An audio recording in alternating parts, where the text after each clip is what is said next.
Notre invitée ce soir, l'adjointe à la mairie de Lyon, déléguée aux solidarités et à l'inclusion sociale. Bonsoir Sandrine Runel. Bonsoir. Merci d'être avec nous sur BFM Lyon. Après Villeurbanne l'an dernier, la ville de Lyon a donc signé elle aussi aujourd'hui la déclaration des droits des personnes sans abri portée par la Fondation Abbé Pierre.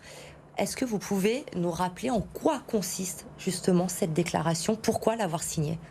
Alors la Fondation Abbé Pierre a travaillé avec la FEANSA, donc qui est une fédération aussi regroupant les associations de lutte contre l'exclusion au niveau européen, sur un certain nombre de droits, et du coup de droits fondamentaux qui peuvent être garantis aux personnes sans abri, donc avant tout qui sont des personnes et des êtres humains.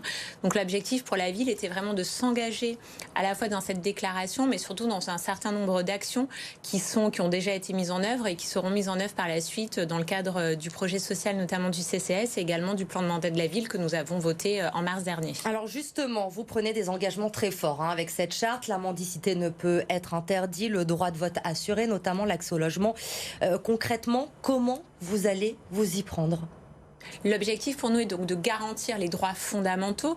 Donc nous avons déjà mis en place un certain nombre de démarches pour la protection des personnes qui sont en situation de rue aujourd'hui ou mal logées ou dans des situations de logement insalubre. Notre objectif est à la fois de garantir un accès à l'hébergement et au logement, mais aussi de garantir des droits fondamentaux.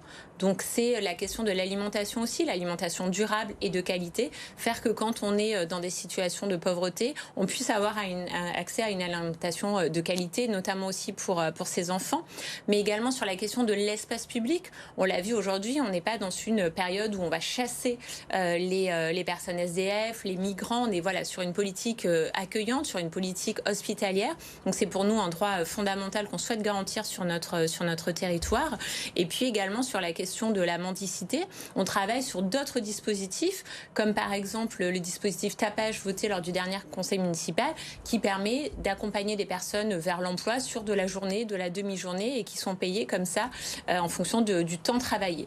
Donc on n'est pas dans l'idée de chasser, on n'est pas dans l'idée de fermer les robinets pour que les personnes n'aient pas accès à l'eau. Bien au contraire, l'espace public, c'est l'espace de tout le monde, de toutes les Lyonnaises et tous les Lyonnais, et on veut garantir ces droits aux personnes sans abri. Alors cette charte, elle a été signée aujourd'hui au Bain-Douche, dans le 7e arrondissement. C'est un lieu indispensable, on le sait, pour les sans-abri à Lyon aujourd'hui.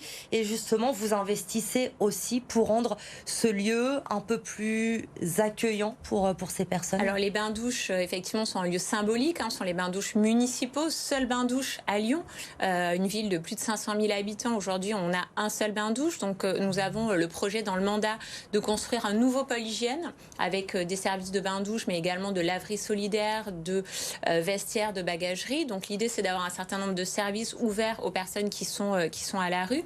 Donc là, sur les bains-douches municipaux, effectivement, on met en accessibilité, c'est-à-dire qu'aujourd'hui, elles n'étaient pas véritablement accessibles aux personnes à mobilité réduite. Donc demain, quand les travaux seront finis, on aura un ascenseur qui leur permettra d'aller dans des cabines de douche. Et puis également, on investit dans une laverie solidaire en rez-de-chaussée des bains-douches. Donc voilà, du coup, on veut avoir sur le 7e arrondissement un équipement complet qui permettra à tout un tas de personnes, puisqu'il n'y a pas que des sans-abri qui viennent au bain-douche, on a aussi des travailleurs précaires.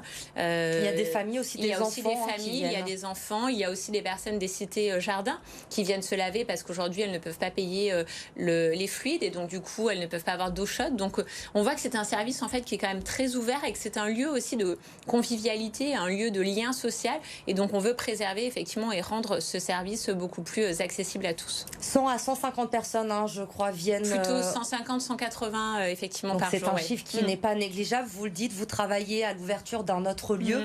Est-ce que vous savez déjà où vous pourriez l'installer, quand il pourrait voir le jour ? On a prévu ça 2024, horizon 2024, donc on est plutôt sur ces temporalités. Les lieux repérés aujourd'hui, nous n'avons pas de lieu, donc vraiment la ville va investir sur à la fois la recherche d'un lieu, mais aussi sur un équipement. Donc on a quand même plus de 2,5 millions d'euros qui sont prévus dans notre PPI pour la construction de ce nouveau bain-douche. Et au regard des premières discussions que nous avons pu avoir avec à la fois les associations, mais aussi l'ensemble des partenaires sur ce sujet, effectivement, ce sera plutôt près d'une gare ou dans le 3e arrondissement, nous semble un lieu assez pertinent, puisqu'il faut qu'il soit accessible et qu'il soit aussi en proximité des lieux de vie des personnes sans abri. On sait à quel point, Sandrine Runel, cette crise sanitaire a renforcé la précarité. De nombreuses personnes se sont retrouvées à la rue ces derniers mois. Est-ce que vous arrivez aujourd'hui à à estimer combien de personnes sont à la rue dans la ville de Lyon? Sur la ville exactement, on a des estimations, mais c'est quand même des chiffres qui sont très variables en fonction des situations, parce qu'on a des personnes qui sont des fois hébergées chez des tiers, dont la cohabitation en fait ne tient pas dans la durée. On a également des personnes qui sont aujourd'hui dans des voitures, qui sont dans des hôtels. Enfin voilà, donc il y a énormément de personnes avec des situations assez particulières. On estime environ à 350-400 personnes qui seraient dans ces situations-là sur la métropole de Lyon. Un mot sur les sans-abri qui sont installés place de la République. Justement, ils ont été logés dans 2 hôtels avant de revenir au début de l'été. Vous aviez alors recommencé à faire des diagnostics sociaux. Où en êtes-vous? Alors les personnes, effectivement, un certain nombre, pas toutes, mais sur les 6 personnes qui avaient été hébergées place de la République, certaines sont revenues puisqu'elles n'ont pas pu rester dans les hôtels du fait d'une non-adaptation en fait à ce mode de vie. On savait que de toute manière c'était une solution qui était assez précaire et pas suffisamment travaillée. Donc là aujourd'hui il y a un certain nombre de droits qui sont aujourd'hui ouverts. On travaille à d'autres solutions, mais on souhaite le faire avec les personnes à la rue, mais aussi avec les services de l'État. On a besoin d'être accompagné sur la mise en œuvre de dispositifs innovants et on sait qu'on ne pourra pas résoudre la question du sans-abrisme seul et donc on appelle bien évidemment un travail collectif avec la métropole et les services de l'État. Évidemment, il y a urgence comme chaque année en cette période avec l'hiver qui arrive. Demain justement, il va y avoir un rassemblement devant l'hôtel de ville. 72 enfants scolarisés à Lyon dorment à la rue selon l'association Jamais sans toit. Une quarantaine de jeunes migrants sont installés dans un squat à la Croix-Rousse également. Que faites-vous? Comment réagissez-vous face à ces problèmes qui reviennent tous les ans? Les enfants à la rue à Lyon, on le sait, il y en a tous les ans. Que répondez-vous à ces associations qui alertent? Les 72, c'est sur la métropole. Aujourd'hui, sur Lyon, on a une vingtaine d'enfants, 18 qui sont scolarisés dans nos écoles en primaire et en maternelle et qui effectivement n'ont pas de solution et qui sont avec leur famille dans des situations précaires. On a une famille qui est aujourd'hui hébergée dans une école. Encore une fois, notre mode d'action, il est différent de ce qui a pu être connu à Lyon précédemment. On n'interdit pas aux collectifs ni aux familles de dormir dans des écoles parce que pour nous, la solution n'est pas adaptée, mais elle est mieux que la rue. Donc on accompagne au mieux ces familles. Depuis le début de l'année, nous avons déjà proposé via le CCAS le relogement de 2 familles dans 2 écoles différentes. Donc il y a déjà des propositions qui ont pu être faites. Nous sommes en train de travailler sur justement une famille qui est aujourd'hui dans l'école occupée. Il y a une discussion, un travail de fond qui s'est installé. La ville de Lyon souhaite mettre à disposition des logements et du bâti pour ces familles notamment. Et donc, on présentera très prochainement un plan sur le 0 enfant à la rue. Et c'est un engagement fort du maire de Lyon et de moi-même sur le fait qu'aujourd'hui, aucun enfant scolarisé dans la ville de Lyon ne doit dormir dehors. Donc, est-ce que vous pouvez garantir que cet hiver, aucun enfant scolarisé dans la ville de Lyon ne dormira dehors? C'est ce que nous voulons garantir et c'est ce que nous mettrons en place avec justement ce plan et le patrimoine solidaire de la ville qui sera dédié à cette question. Oui. Un dernier mot, j'aimerais avoir votre réaction au combat de ces 2 étudiants lyonnais, aussi vous l'avez suivi très certainement, qui se retrouvent sans master cette année, qui ont campé devant l'université pendant une semaine. Ils ont entamé une grève de la faim. Imane, l'une des 2 étudiantes, a dû être hospitalisée hier après avoir fait un malaise. J'imagine que vous l'avez suivi.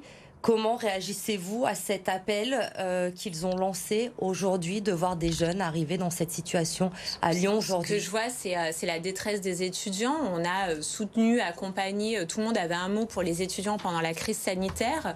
On a vu la précarité des étudiants, on ne l'a pas découvert puisque du coup, on sait qu'elle existe. Aujourd'hui, se dire que parce que des étudiants n'ont pas de master, ils se mettent à des situations dangereuses pour leur santé et faire de la grève de la faim, on interpelle véritablement le gouvernement là-dessus. Parce qu'il y a un vrai problème sur Parcoursup. De toute manière, on n'est pas les seuls à le dire et ça fait longtemps qu'on le dit.